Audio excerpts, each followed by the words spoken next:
आप सभी मित्रों को सादर जय सिया राम, हर हर महादेव। कैसे हैं आप लोग? आशा करते हैं आप लोग अच्छे होंगे, स्वस्थ होंगे, मस्त होंगे। मैं आचार्य विवेक पांडे, मेरे यूट्यूब चैनल में आप सभी का बहुत बहुत स्वागत है, सभी का अभिनंदन है।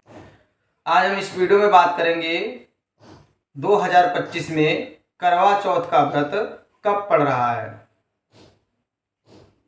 इस व्रत के क्या नियम हैं, यह व्रत क्यों करना चाहिए, यह व्रत कितना शक्तिशाली है, इसमें क्या क्या नियम और शर्तें होती हैं।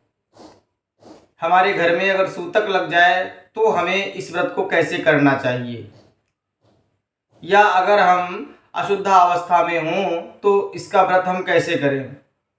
इस व्रत में क्या फलाहार भी किया जाता है, इस व्रत के संपूर्ण नियम क्या हैं, रात्रि में चंद्रदेव को अर्घ्य कितने बजे देना है, मतलब रात्रि में चंद्रोदय कितने बजे होगा, और इस व्रत में किस देवी और किस देवताओं की पूजा होती है। तो करवा चौथ से संबंधित संपूर्ण जानकारी आपको इसी वीडियो में प्राप्त हो जाएगी।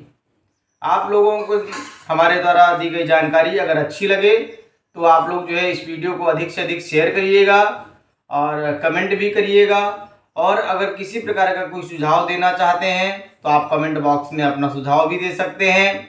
किसी भी प्रकार की जानकारी चाहते हैं तो स्क्रीन पे हमारा नंबर दिया गया है, आप हमारे नंबर पे संपर्क कर सकते हैं। और अगर अभी तक आप लोगों ने हमारे चैनल को सब्सक्राइब नहीं किया है तो चैनल को सब्सक्राइब करके बेल आइकन जरूर प्रेस कर लें, ताकि सबसे पहले नोटिफिकेशन आप तक पहुंचे। किसी भी प्रकार का पूजा पाठ से संबंधित कोई भी वीडियो, कोई भी जानकारी हो, सबसे पहले आप तक पहुंच सके। तो यह जो व्रत है यह कार्तिक मास के कृष्ण पक्ष में पड़ता है। कार्तिक मास कृष्ण पक्ष की चतुर्थी तिथि को इसका व्रत किया जाता है। और इस वर्ष 2025 में 10 अक्टूबर को इस करवा चौथ का व्रत किया जाएगा। 10 अक्टूबर को इस करवा चौथ का व्रत किया जाएगा। 9 तारीख को रात्रि में 2:49 से इस चतुर्थी तिथि का शुभारंभ हो रहा है और अगले दिन 10 तारीख को रात्रि में 12:45 तक यह चतुर्थी तिथि रहेगी। इसलिए यह जो चतुर्थी तिथि है 10 तारीख को उदया तिथि में भी प्राप्त हो रही है और प्रदोष काल में भी प्राप्त हो रही है। इसलिए हमारी समस्त माताएं बहनें इसी दिन 10 अक्टूबर को ही करवा चौथ का व्रत करेंगी। करवा चौथ का व्रत क्यों किया जाता है? तो अपने पति की लंबी आयु की प्राप्ति के लिए, अपने पति को दीर्घायु बनाने के लिए, अपने पति की रक्षा के लिए और अपने पति की उत्तरोत्तर वृद्धि और विकास के लिए हर प्रकार से हमारे पतिदेव उन्नति करें, प्रगति करें, हर प्रकार से हमारे पति को लाभ प्राप्त हो, हमारे घर में सुख शांति समृद्धि प्रदान हो। इस दिन कौन से देवी देवता की पूजा होती है? तो इस दिन करवा मैया की करवा माता का पूजन होता है। साथ ही में गौरा मैया का, शिव जी का और गणेश जी का भी पूजन होता है। विशेष करके चंद्रमा को अर्घ्य दिया जाता है। इस व्रत के नियम क्या होते हैं? क्या इस व्रत में हमको फलाहार इत्यादि करना चाहिए? तो आप लोगों को बता दूं, जैसे कुछ लोग कहते हैं कुछ सूर्योदय से पहले जूस वगैरह ले लेना चाहिए, जल वगैरह ले लेना चाहिए। तो हमें नहीं लगता कि ये बहुत सही है। इसलिए आप लोग सायंकालीन जो भी लिए सो लिए, बिना प्याज लहसुन वाला भोजन लीजिए एक दिन पूर्व। और जब दिन भर निर्जला रहना है और जब चंद्रदेव का दर्शन हो जाए उसके बाद में व्रत आपको खोलना होता है। तो दिन भर किसी प्रकार का कोई जल नहीं लेना है, कोई जूस नहीं लेना। हाँ, जो गर्भवती महिलाएं हैं उनके लिए ये है कि जूस वगैरह ले सकती हैं, वो भी सूर्योदय से पहले, क्योंकि यह व्रत बड़ा ही कठिन बताया गया है। चाहे सूतक काल हो, सूतक काल है अगर, चाहे बच्चे का जन्म हुआ हो परिवार में, घर में, या कोई किसी का शरीर शांत हो गया हो, कोई उस प्रकार का कोई सूतक हो, तो सूतक में किसी दूसरे के माध्यम से आप पूजन जो है करवा सकते हैं, लेकिन व्रत आपको किसी भी हालत में छोड़ना नहीं है। व्रत आपको सदैव करना है, जब तक जीवन रहे तब तक। और जो जिन लोगों का ये प्रश्न है कि हम पहली बार इस व्रत को जो है उठा सकते हैं, इस व्रत को हम प्रारंभ कर सकते हैं, तो आप लोग इस व्रत को अवश्य जो है उठा सकते हैं, इसमें कोई भी संदेह नहीं है। कुछ लोगों का कहना है कि यह व्रत मायके से प्रारंभ करना चाहिए या ससुराल से प्रारंभ करना चाहिए। तो ये पति की लंबी आयु के लिए हम यह पूजन करते हैं या व्रत करते हैं, इसलिए आप मायके से भी अपना व्रत ये प्रारंभ कर सकती हैं और ससुराल से भी प्रारंभ कर सकती हैं। और अगर मायका और ससुराल दोनों में कहीं भी नहीं रही, अगर कहीं बाहर जो है रह रही हैं, निवास कर रही हैं, तो आप वहां से भी इस करवा चौथ के व्रत को प्रारंभ कर सकती हैं। कहीं कहीं की परंपरा है कि करवा चौथ का जो प्रथम व्रत होता है उसकी जो सामग्री है वो मायके से प्राप्त होती है। अब पता लगा मायका कहीं बहुत दूर है, वहां से संभव नहीं हो पा रहा है, इसलिए आप व्रत ना करो, तो ये उचित नहीं है। आप अपने पति की लंबी आयु के लिए, उनके उत्तम स्वास्थ्य के लिए, उनकी आरोग्यता के लिए व्रत कर रही हैं, इसलिए अगर मायके से प्राप्त नहीं हो पा रहा है तो भी कोई बात नहीं, आप अपने धन से, अपने रुपयों से भी सामग्री खरीद करके आप जो है व्रत कर सकती हैं। जो चंद्रोदय है तो वाराणसी और काशी से प्रकाशित जो पंचांग है, महावीर पंचांग, उसमें जो चंद्रोदय का समय बताया गया है वो 7:58 बताया गया है।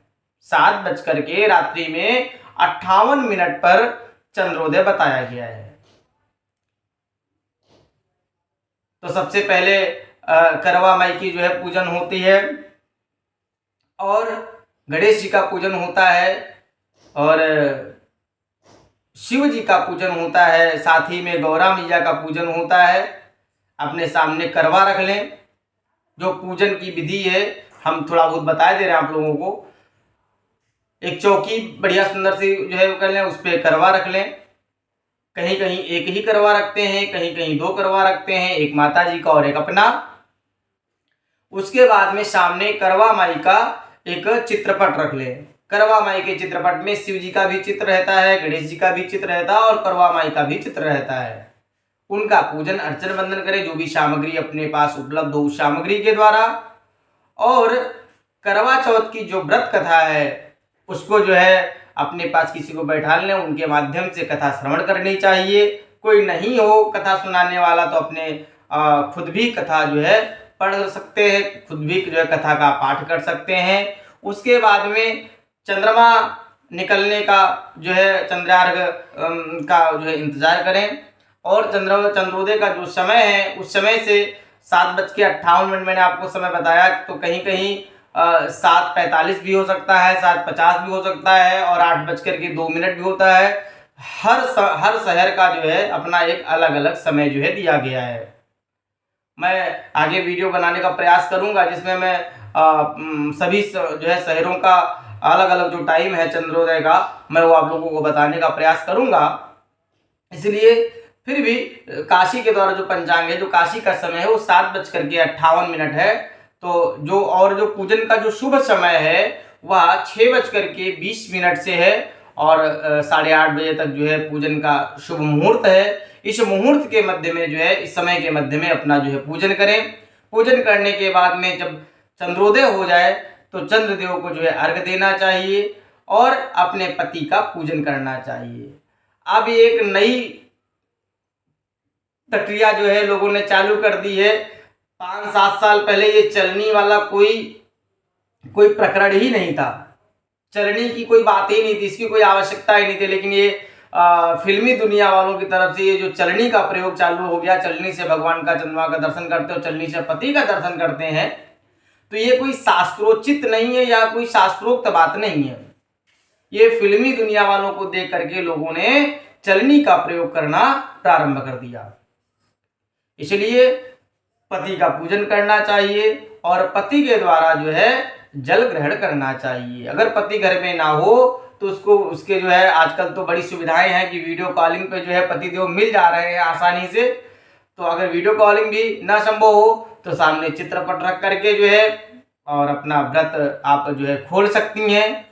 और उसके बाद में व्रत खोलने के बाद में आप एक और ये प्रयास करें कि उस दिन किसी प्रकार के कोई रेस्टोरेंट का भोजन, किसी होटल का भोजन, मतलब कहने का मतलब ये है कि प्याज लहसुन वाला भोजन आपको नहीं करना है। क्यों? क्योंकि आपने बड़े भाव के साथ में जो है पूरे दिन निर्जला व्रत करके रखा है। प्याज लहसुन आप खा लेंगे तो वो पूरे व्रत को खराब कर देगा, उसका कोई मतलब नहीं रह जाएगा। इसलिए बहुत अच्छा व्रत है कि भाई दिन भर निर्जला रह लिए और शाम को आपको भोजन करना है। तो भोजन में शुद्ध सात्विक भोजन होना चाहिए, पक्का भोजन हो, सब्जी पूड़ी इत्यादि जो है आप कर सकते हैं। और कहीं कहीं की परंपरा में सब्जी इत्यादि नहीं लेते हैं तो मीठा भोजन लेते हैं तो मीठा भोजन कर सकते हैं। लेकिन आप लोग विशेष बात ये है कि प्याज लहसुन को जो है छोड़ करके और जो है भोजन करें, प्याज लहसुन वाला जो भोजन है उसको ना करें। इसलिए बड़े भाव के साथ में आप लोग जो लोग करवा चौथ का व्रत पहली बार करना चाह रहे हैं वो लोग भी कर सकते हैं, उनको भी कोई दिक्कत नहीं है। क्योंकि आगे का इंतजार ना करें, आगे पता नहीं कोई ग्रह अस्त हो जाए और कोई नक्षत्र अस्त हो जाए तो और इस समय अब की बार में किसी प्रकार का कोई ग्रह दोष नहीं है, कोई जो है चंद्र अस्त और गुरु अस्त, शुक्र अस्त इत्यादि किसी प्रकार का कोई भद्रा भरड़ी इत्यादि कुछ भी नहीं है। इसलिए जो लोग अपना व्रत पहली बार उठाना चाह रहे हैं तो आप लोग व्रत उठा सकते हैं। आप सबके जीवन में करवा माई की कृपा, भगवान शिव जी की कृपा सदैव बनी रहे। आप सबके पति देव की जो है लंबी उम्र हो और करवा माई आप सबके जीवन में आप सबके पति को दीर्घायु प्रदान करें। आप सबके पति देव जो है उनकी लंबी उम्र हो, उत्तम स्वास्थ्य हो, उत्तम भविष्य हो और हर प्रकार की जो है हर प्रकार से उनका जीवन परम मंगलमय हो। आप लोगों को हमारे द्वारा दी गई जानकारी अगर अच्छी लगी हो तो आप लोग जो है इस वीडियो को अधिक से अधिक शेयर करिएगा। कमेंट में आप लोग हर हर महादेव, जय जय सिया राम अवश्य लिखिएगा। और अगर किसी प्रकार की कोई सूचना हो, कोई सुझाव हो या कोई बात समझ में ना आई हो तो आप लोग जो है कमेंट बॉक्स में अपनी बात जो है रख सकते हैं। बाकी कोई बात पूछना हो तो हमारे स्क्रीन पे हमारा नंबर दिया गया है, इस नंबर पे आप संपर्क करके अपनी जो है समस्या का समाधान पा सकते हैं। आप सभी को पुनः सादर जय सिया राम, हर हर महादेव।